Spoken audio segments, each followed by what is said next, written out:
Hello students, welcome to Mastermind channel. आज हम करेंगे क्लास 7 का चैप्टर 4 का 4.1 का क्वेश्चन नंबर 5। स्टार्ट करते हैं question number 5। Right the following equations. हमारे पास कुछ इक्वेशंस गिवन है, उनकी हमें स्टेटमेंट फॉर्म बनानी है। तो कैसे बनाएंगे स्टेटमेंट फॉर्म? स्टार्ट करते हैं। हमारे पास p plus 4 is 15 है, तो हम p plus 4 यानी कि p और 4 का सम किया हुआ है, तो हम क्या लिखेंगे? the sum of p and 4 is कितना है? 15। कितना आ रहा है हमारे पास? 15। क्लियर? सेकेंड पार्ट करते हैं।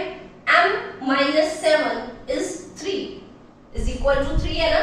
m minus 7 is equal to 3, तो हम क्या लिखेंगे? 7 सब्ट्रैक्टेड, किसमें से माइनस करना है? 7 को, 7 को किसमें से माइनस करना है? m इज कितना मिल रहा है हमें? 3। Clear? 7 subtracted from m is 3। अगर हमारे पास स्टेटमेंट ऐसे होती 7 माइनस m होता, तो हम क्या लिखते? m subtracted from 7। क्लियर? अगर हमारे पास ये टर्म होती तो हम क्या लिखते? m subtracted from 7। क्लियर? अब नेक्स्ट चलते हैं थर्ड पार्ट। 2 मल्टीप्लाई m है, तो हम क्या लिखेंगे? 2 times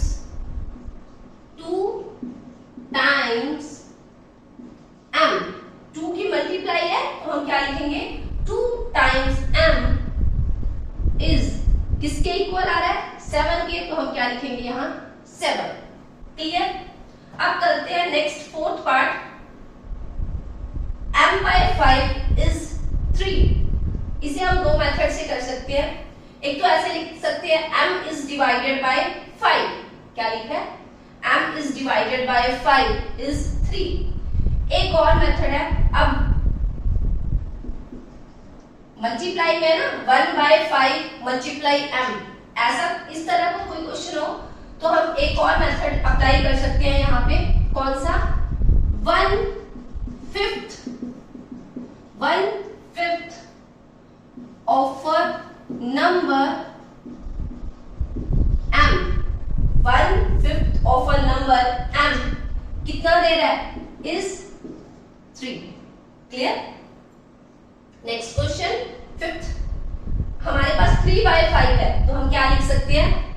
3/5 of a number m। 3/5 of a number m is कितना आ रहा है? 6। क्लियर? अब चलते हैं 5th के नेक्स्ट पार्ट्स पे। अब स्टार्ट करते हैं क्वेश्चन नंबर 5th का 6th part. 3p plus 4 is 25। तो इसे हमने स्टेटमेंट फॉर्म में कैसे कन्वर्ट करेंगे? हम इसे 3 टाइम्स ऑफ p, यानी कि 3 की मल्टीप्लाई हुई है किसके साथ? p के साथ। 3 times of p when added with 4 gives कितना मिल रहा है हमें? gives 25। क्लियर? मतलब क्या है? 3 की मल्टीप्लाई हुई पहले p के साथ, 3 की मल्टीप्लाई हुई p के साथ, जब उसमें 4 ऐड किया हमें मिल क्या रहा है? 25। क्लियर? अब चलते हैं 7th पार्ट पे। देखो 4p minus 2 है, तो हम क्या लिखेंगे? 2 is subtracted from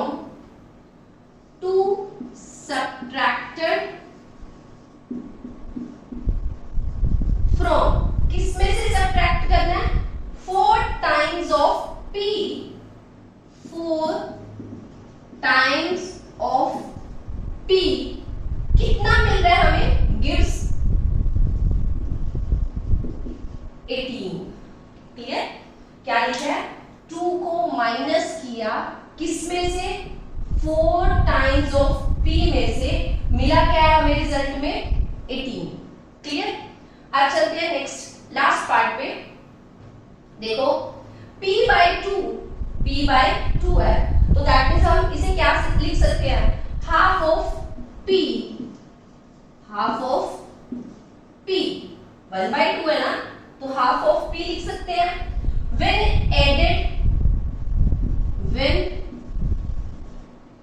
added with, किससे ऐड किया? किसके साथ ऐड किया?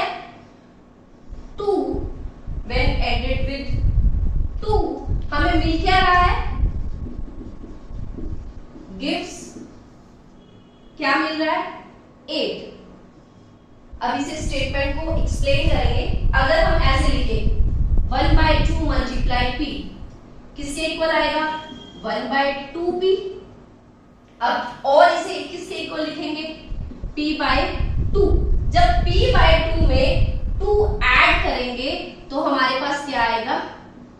रिजल्ट में क्या मिल रहा है हमें? 8। क्लियर यहां तक? ओके, अब चलते हैं 6 क्वेश्चन पे।